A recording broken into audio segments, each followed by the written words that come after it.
Good morning. কেমন আছো তোমরা সবাই? আশা করি ভালোই আছো, আর আমরাও ভালো আছি। তো আমি ঘুম থেকে উঠে ব্রাশটা করছিলাম, করতে করতে গিয়ে একটু পুচকিটাকে ঘুম দিয়ে তোলার চেষ্টা করছিলাম। ও ঘুমাচ্ছিল, তো আমার উপর বিরক্ত হচ্ছিল, তাই ওকে ছেড়ে দিলাম। যাই হোক, কিছুক্ষণ পরে ও ঘুম থেকে উঠে গেল, উঠে গিয়ে ব্রাশ করছে। তো আমারও খিদে পেয়ে গেছে, তাই চলে এলাম, একটু ডিম সেদ্ধ করবো আর দুটো ব্রেড ছেঁকে নেব। আর আমার ব্রেকফাস্টটা রেডি হয়ে গেছে, আমার এই যে তৈরি হয়ে গেছে। যাই হোক, এবার আমি একটু খেয়ে নেব, খিদেও পেয়ে গেছে প্রচণ্ড। খাওয়া হয়ে গেছে, তারপরে আমি একটু বোনের কাছে গেলাম। বোন রান্নাবান্না তৈরি করছিল, কি রান্না করবে তো জিজ্ঞাসা করলাম। আজকে নিরামিষ করবো। নিরামিষ পনির দিয়ে গেছে, উচ্ছে ভাজি, পনির আর একটু ডাল, একটা মটর ডাল, ওটা একটুখানি ভেবেছি একটু বড় করে দেবো, বেশি কিছু করবো না।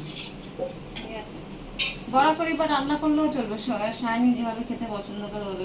কারণ মাছটা করবো না। সকালবেলা ঘর দোর সব মুছে নিয়েছি, মানে হাঁড়ি করে সব ধোয়া ফোয়া হয়ে গেছে, লাগাবো না বুঝলি, যখন সব ধোয়া পোলা করেই ফেলেছি।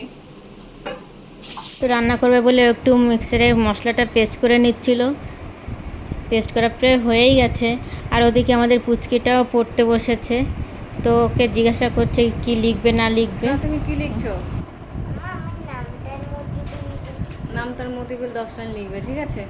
তারপরে কি লিখবে বলো তো? কালো রাতে গেল বুঝছে। হ্যাঁ, সুন্দর করে লিখবে। আমি কিন্তু রান্না করছি, দুষ্টু করবে না তো? আমি এসে দেখে নেবো। হ্যাঁ, ঠিকঠাক লিখবে। তো আমি পনির আর আলুটা ভেজে তুলে রেখেছি, এবার আমি মশলাটাকে কষাচ্ছি। দেখো আমার মশলা প্রায় কষে গেছে। আমি কিন্তু কোনো কালার কিছু ইউজ করিনি, আমি কোনো শুকনো লঙ্কার গুঁড়ো ইউজ করিনি, জাস্ট 2-3টে শুকনো লঙ্কা আমি ঘষে দিয়েছিলাম। তো ঠিক আছে, এটা এটা এখন আমার কষানোটা প্রায় হয়ে গেছে, মশলাটা তেল ছেড়ে দিয়েছে।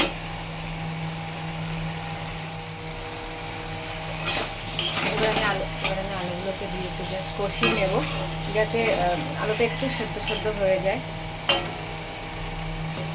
এই নিরামিষ আমি যদিও খুব একটা খাই না, আমার হাজব্যান্ড থাকলে তখনই নিরামিষ করতে হয়। আর ও আজকে খেতে আসবে, আজকে স্যাটারডে রয়েছে, শনিবার, তো আমাকে নিরামিষই করতে হয়েছে। মেয়ে না খেলেও আমার কিছু করার নেই। তো রান্নার পরে আমার বোনের সবথেকে বড় কাজ থাকে মাথায় একটা হেয়ার প্যাক করা। তো প্রায় এটা রুটিন মাফিকই ইউজ করে। যাই হোক, ও হয়তো ভালো ফল পায় তাই এটা ইউজ করে।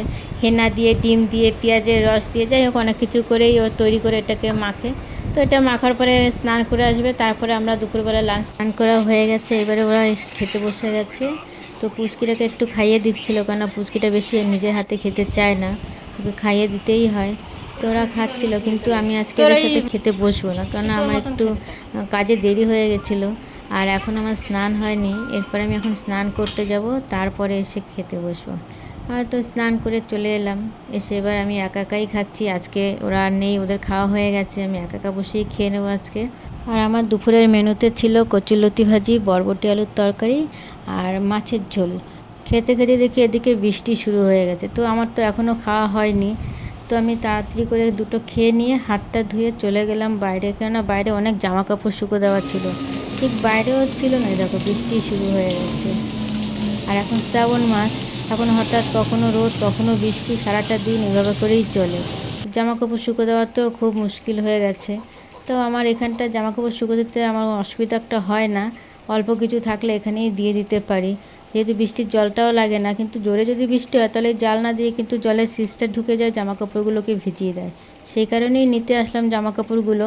আর এগুলো যেহেতু আগের দিন দিয়েছি তো শুকিয়েই গেছিলো। আর কিছু ভিজে জামা কাপড় আছে যেগুলোকে আমি রেখে দেবো, আর শুকনোগুলোকে তুলে নিয়ে যাব। তো জামা কাপড়গুলো তোলা আমার প্রায় কমপ্লিট হয়ে গেছে, এগুলো নিয়ে এবার আমি ঘরে চলে যাব।